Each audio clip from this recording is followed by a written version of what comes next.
is it your prayers are not heard, brothers? సహోదరులారా, మీరు చేసిన ప్రార్థనలు ప్రభువు ఆలకించడు. Read 1 Peter 3:7. మొదటి పేతురు 3:7 చదవండి. Because you are not living with your wife in an understanding way. సరైనటువంటి గ్రహింపుతో నీ భార్యతో నువ్వు జీవించలేకపోతున్న కారణాన్ని బట్టి. God wants you to be the king, but you're not treating the wife like a queen. దేవుడు నిన్ను రాజుగా ఉండాలని కోరుతున్నాడు కానీ నీ భార్య నువ్వు రాణిగా నువ్వు మరి తీర్చడం లేదు. Now after hearing all this, I can see that all the wives are very happy. ఇప్పుడు నేను ఇంత చెప్పిన తర్వాత ఏం చూస్తున్నానంటే భార్యలందరూ మహానందంతో ఉన్నారు. I'm very happy. Brother Zach has spoken to all the husbands here today. సహోదరుడు జాక్ మునన్ గారు వచ్చారు.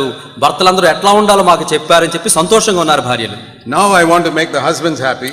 ఇంతవరకు మీ వంతు అయితే ఇప్పుడు భర్తల వంతు. భర్తలను సంతోషపెడతాను. I want to speak to the wives. మరి ఇప్పుడు భార్యలకు మీరు ఏం చేయాలో చెప్తాను వినండి. Not my idea, what God says. ఈ ఆలోచన నాది కాదండి, దేవుడు పలికిన మాటలు. See what it says in Ephesians chapter 5. ఎఫెసీయులకు రాసిన పత్రిక 5వ అధ్యాయం చూడండి. Verse 24. 5వ అధ్యాయంలో 24వ వచనం. As the church is subject to Christ, so should the wives be subject to their husbands in everything. ఎఫెసీయులకు రాసిన పత్రిక 5వ అధ్యాయం 24వ వచనం. సంఘము క్రీస్తునకు లోబడినట్టుగా భార్యలు కూడా ప్రతి విషయములోనూ తమ పురుషులకు లోబడవలెను. It's a very simple sentence. ఇది చాలా తేలికైన వచనం. Do you do it? మీరు అది చేస్తున్నారా? Is that written in your Bible? ఈ వచనము స్త్రీలారా మీ బైబిల్లో కూడా రాయబడి ఉందా? Have you read it? మీరు చదివారా? Do you do it? అట్లాగా మీరు చేస్తున్నారా? Does your Bible say you must be subject to your husband in some things or everything? మీ బైబిల్లో మరి భార్యలారా మీరు మీ భర్తలకు కొన్ని విషయాల్లోనే లోబడి ఉండి అని ఉందా, లేదా అన్ని విషయాల్లో ప్రతి విషయంలో కూడా లోబడి అని ఉందా? How is it in the Telugu? తెలుగులో ఎట్లాగా అనువాదం చేయబడింది చెప్పండి. Some things or everything? కొన్ని విషయాలలోనా ప్రతి విషయములోనా ఎట్లా రాయబడింది? Tell me. చెప్పండి గట్టిగా. Louder. గట్టిగా చెప్పండి. So you understood it today. చక్కగా మీరు అర్థం చేసుకున్నారు ఈ రోజు. But then the question comes. ఇప్పుడు ప్రశ్న ఏంటంటే, but what if my husband is not obeying the word of God? ఒకవేళ నా భర్త దేవుని వాక్యానికి లోబడకపోతే అప్పుడు కూడా నేను అతనికి లోబడాలా? That also there is an answer in the Bible. దానికి కూడా బైబిల్లో జవాబు ఉంది. 1 Peter 3 verse 1. పేతురు రాసిన మొదటి పత్రిక 3వ అధ్యాయం మొదటి వచనం. 1 Peter 3 verse 1. మొదటి పేతురు 3వ అధ్యాయం మొదటి వచనం. In the same way, you wives, be submissive to your husbands, even if they are disobedient to the word of God. పేతురు రాసిన మొదటి పత్రిక 3వ అధ్యాయం మొదటి వచనం. అటువలే స్త్రీలారా మీరు మీ స్వపురుషులకు లోబడి ఉండుడి, ఒకవేళ వాక్యానికి వారు అవిధులైనా కూడా మీరు లోబడండి. దేవుని వాక్యానికి మీ భర్తలు అవిధేయులైనా కూడా మీరు లోబడాలి. Answer to your question. మీ ప్రశ్నకు జవాబు అక్కడ ఉంది. So you say, what shall I do? Preach to him every day. మీరు అడుగుతూ ఏం చేయాలి? ఆయనకి నువ్వు వాక్యం చెప్పాలా, బోధించాలా? You must be born again, you must be born again. భర్త నువ్వు తిరిగి జన్మించని చెప్పాలా? No. అట్లా చెప్పడం లేదు Bible. That also it says here. ఇక్కడ చెప్పబడుతుంది. You can win your husband without speaking one word. మీ భయముతో కూడిన ప్రవర్తన చూచి ఏ మాట మాట్లాడకుండానే మీ భర్తను జయించుకోవచ్చు మీరు. How can you win your husband without preaching one word? ఒక్క దేవుని వాక్యం బోధించకుండా మీ భర్తను ఎట్లా రక్షించుకొని మీరు సాధించుకోగలరు? By your behavior, when they see your chaste and respectful behavior.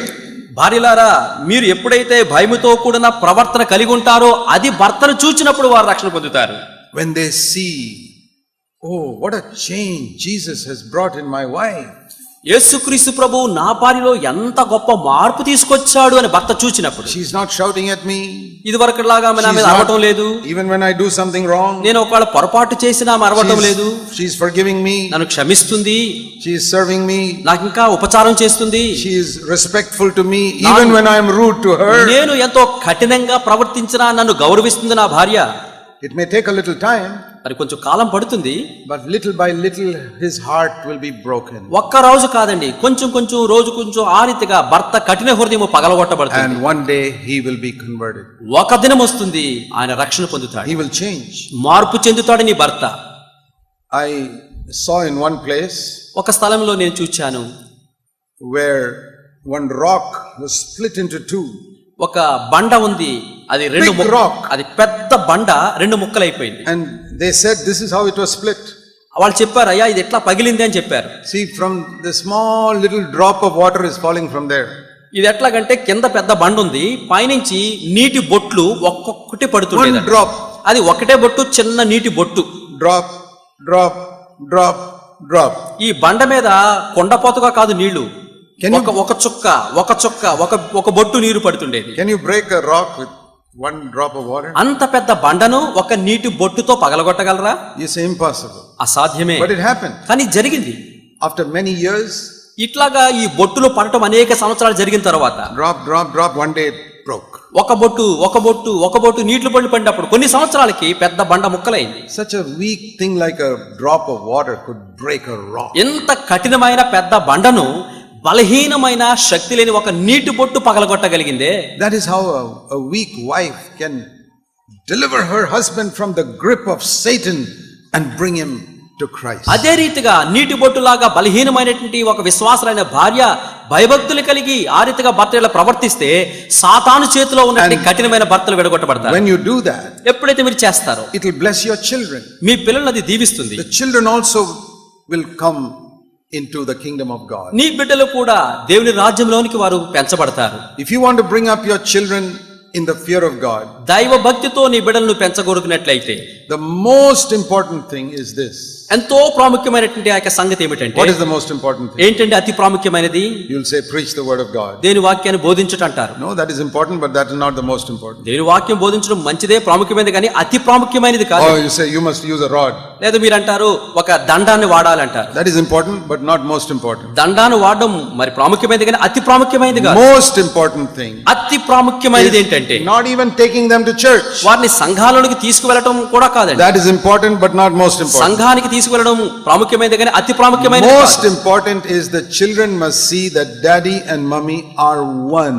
అతి ప్రాముఖ్యమైన సంగతి ఏంటయ్యా అంటే, పిల్లలు తమ తల్లి తండ్రి ఐక్యతలో కలిసి జీవించడం చూస్తే అదే అతి If ప్రాముఖ్యమైనది. your children can see that daddy and mummy are always one, మీ పిల్లలు వారి యొక్క తల్లి తండ్రులు ఎల్లప్పుడూ కలిసి జీవించడం ఎప్పుడైతే చూస్తారో, see, when Jesus is between the husband and wife, ఎప్పుడైతే భార్య భర్తల సంబంధం మధ్యలో క్రీస్తు ప్రభు ఉంటారో, he will hold them so close together they cannot separate. అప్పుడు భార్య భర్తలు ఎంతో సన్నిహితంగా ఉంటారు, ఎవరు కూడా వారిని విడదీయలేరు. Whenever you husband or wife have a fight with each other, ఎప్పుడైనా సరే భర్త గాని భార్య గాని ఒకరితో ఒకరు పోట్లాడుకుంటే, I am not interested in finding out whose fault it is. ఇక ఎవరు తప్పు అని తెలుసుకోవడం నాకు ఆసక్తి Is లేదు. it husband's fault or wife's fault is not important. భర్త తప్ప లేదా భార్య తప్ప అది కాదు ప్రాముఖ్యం.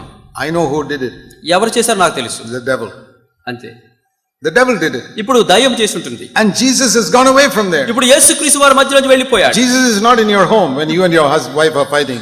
భార్య భర్తలారా మీరు కీచులాడుకుంటుంటే మీ ఇంట్లో మీ మధ్యలో క్రీస్తు ప్రభు లేరు. You can have all the verses on your wall, ఇప్పుడు గోడలన్నిటికీ దేని వాక్యాలు రాస్తున్నాయి, but Jesus is not there. క్రీస్తు లేడు, Only the verses are there. కేవలం దేని వాక్యాలే ఉన్నాయి. What is the use having all the verses if Jesus is not in your home? మీ దాంపత్య జీవితంలో క్రీస్తు లేకపోతే గదుల నిండా దేని వాక్యం పెట్టుకునే ప్రాముఖ్యత ఏంటి? If Jesus is in your home, you will be like this. ఎప్పుడైతే క్రీస్తు మీ ఇంట్లో ఉంటాడో మీరు కలిసి కట్టుగా ఉంటారు. No devil, no problem, nothing can separate you. ఇక భార్య భర్తలను ఏ దయ్యము కాదు, ఏ సమస్య కూడా విడగొట్టలేదు. See, these carpenters, they use a special type of glue called Fevicol. ఇప్పుడు ఈ వడ్రంగ వారు ఏం చేస్తూ ఉంటారంటే కట్టెలు అంచు ఉంచడానికి ప్రత్యేకమైన జిగురు పదార్థం ఫెవికాల్ వాడుతున్నారు. That's a special type of paste. They put it on two pieces of wood and you cannot separate it. రెండు చెక్క ముక్కలను కలిపి ఉంచడానికి ప్రత్యేకమైన జిగురు ఫెవికాల్ వాడతారు, కలిపి పెడతారు. If it is stuck like that, you cannot open it out. ఒక్కసారి రెండు అడ్డుకుంటే ఆ కర్రలు You ఎవరు have వేరు to చేయలేరు. cut it and all to break it. ఇక నువ్వు దాన్ని విడగొట్టాలంటే ముక్కలు చేయాలి. I saw one advertisement for Fevicol Fevicol గురించినటువంటి ఒక ప్రకటన నేను చూశాను, in a newspaper. అది వార్తాపత్రికలో. And they show these two pieces of wood like this. రెండు ఆ యొక్క చెక్క ముక్కలు ఎట్లా ఉండడా వారు చూపించారు. And one elephant pulling this side and one elephant pulling this side. యువతల చెక్కనేమో ఒక ఏనుగు లాగుతుంది, యువతల చెక్కను ఇంకో ఏనుగు అటుపక్క లాగుతుంది. Say even elephants cannot separate what is stuck with Fevicol. వాళ్ళు ఏమంటారు, ఈ రెండు చెక్కలు దేంతో అతుకబడ్డాయంటే ఫెవికాల్ తో, ఏనుగులు కూడా వాటిని విడగొట్టలేవు అని ప్రకటన చేశారు వారు. I say this is a beautiful picture of how husband and wife must be Appudu when Jesus unites them together. అప్పుడు నేను అనుకున్నా, నిజమే కదా, యేసుక్రీస్తు అని ఆ భార్య భర్తల మధ్యలో ఉన్నట్లయితే వారిని ఎవరు విడగొట్టలేరు. How many of you believe that Jesus is stronger than Fevicol? Fevicol కంటే యేసుక్రీస్తు అత్యంత శక్తిమంతుడని ఎంతమంది నమ్ముతున్నారు? Yes. అవునండి. if he joins you together, క్రీస్తు ప్రభు భార్యాభర్త ఇద్దరిని కూడా జత కలిపినట్లయితే even elephants or demons or devil, nobody can separate. ఇక దయ్యములు కాదు, లోకంలో ఏ శక్తి కాదు, ఏనుగులు కూడా మిమ్మల్ని వేరుపరచలేరు. That is why we must humble ourselves. అందుకనే మనము దీనులంగా విధేయులుగా ఉండాలి.